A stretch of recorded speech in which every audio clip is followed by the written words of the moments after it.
Dead by Daylight is now more than 7 years old, and with the game being this old, it should come as no surprise that it has had a lot of content over the years, some removed and long forgotten, and some that is still in the game to this day. From strange jungle gym designs to survivors being able to hold killers' powers as items, in this video we're going to be going over the most obscure facts from DBD's past. So, without any further ado, let's get right into it.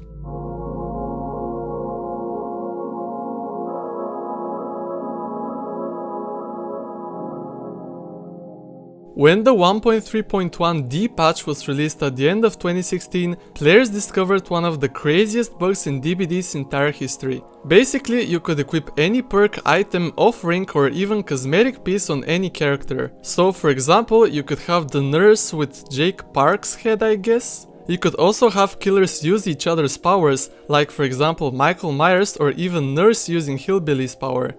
You could do many more ridiculous things like stacking multiple of the same perks to achieve overpowered action speeds and much more. But today I wanted to focus on a really specific interaction with the Wraith's bell. See, because killer powers were programmed the same way as items, survivors could also equip killer powers. Like for example, you could hold the bear trap, Hillbilly's chainsaw and even the wailing bell. But something many players don't know is that when equipping the bell as a survivor and playing against the Wraith, the bell would actually be synchronized with the killer, meaning that the bell would normally be invisible and would only become visible whenever the Wraith also uncloaked. This was, in my opinion, a really cool interaction that gave us a little bit of insight into how the developers programmed the Wraith's power.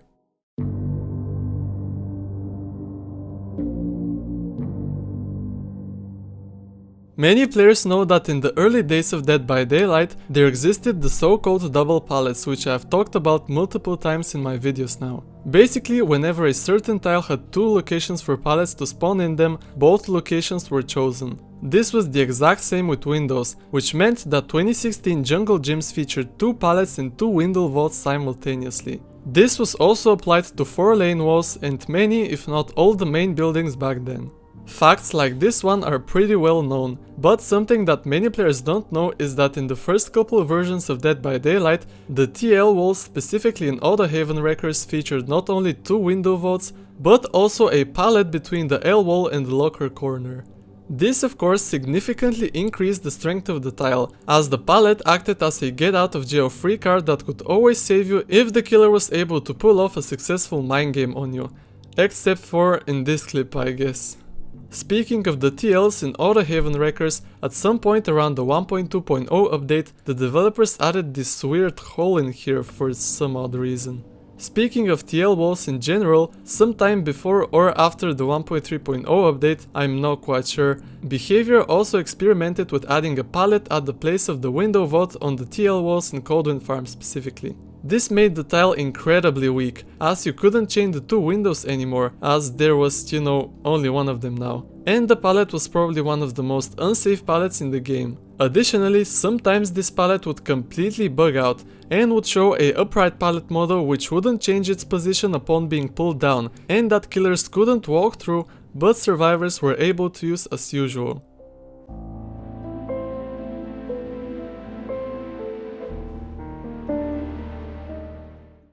Many of you know that Haddonfield was officially reworked during the 5.7.0 patch in early 2022, but did you also know that the map was intended to have another rework long before that? Well, 4.2.0 was the first patch that was part of the Realm Beyond update, a massive visual overhaul of almost all the game's props, environments and characters.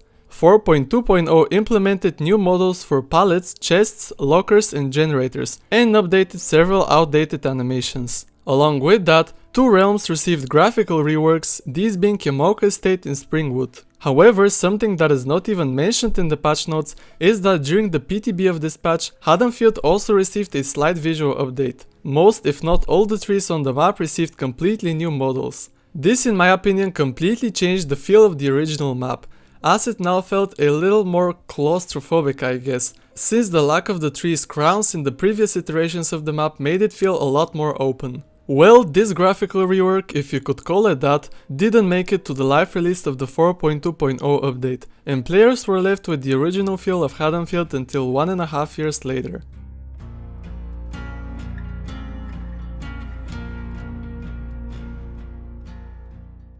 On the 18th of December 2018, Chapter 10 Darkness Among Us was released to the public. With that came two new characters, the Legion and Jeff Johansson, and a new map and realm, Ormond. This new map was really unique in terms of the fact that it had a function which no other map in Dead by Daylight featured up until that point. The Killer Shack, a recurring landmark on almost every map in the game, could alternate between two different spawning locations. For example, it could either spawn in the bottom right corner of Ormond or in the upper left. 1 year later, on the 3rd of December 2019, Chapter 14 Cursed Legacy was released, which brought the new Sanctum of Wrath map to Dead by Daylight. This one also practically shared the same properties as Ormond. The shack could either be in the bottom right corner or in the bottom left. Unfortunately, with the Realm Beyond Part 3 update during patch 4.4.0, Ormond received its long-awaited visual and gameplay rework, which removed this unique feature that the map previously had.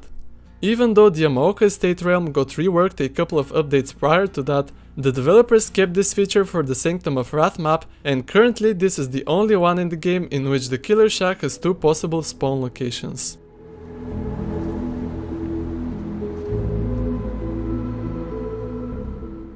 Some time ago there existed mystery boxes that could generate as nodes in the Blood Web, just like regular perks and items. These mystery boxes came in all 5 rarities, and upon purchasing them you are granted a random item, add-on or offering of that same rarity. These mystery boxes were actually removed fairly recently, but most players didn't even realize that they were gone, as I'm pretty sure it wasn't mentioned in the patch notes. I myself only found out that they had been removed from a Sharp Shot video. But regardless, they were disabled from spawning in the Blood Web during the 6.2.0 patch along with the other Blood Web improvements. But did you know that you can still get one to spawn in your Blood Web? The way I found this out was that I was leveling up Adam during the Lurking Stripes event, during which the special event mystery boxes could spawn in the Blood Web. But I only finished leveling him up once the event was over, and the mystery box that was left over from the event actually turned into a regular mystery box. Even weirder is that upon opening it, the item actually gave me the red envelope from the Lurking Stripes event, even though it was already over. I have no idea if this is a bug or working as intended, but nonetheless I thought it was really cool regardless. Well, I guess that was it. These were 5 of the most obscure facts from Dead by Daylight's history, which I've seen almost no one discuss before. I really hope you found these Easter eggs interesting and that you enjoyed this style of videos, as it isn't really the type of content I usually make on this channel. If you liked it, make sure to let me down in the comments whether I should continue doing stuff like this. Also, thank you guys so much for 2000 subscribers, I appreciate every single one of you. But anyways, I'll see you in the next video. Bye!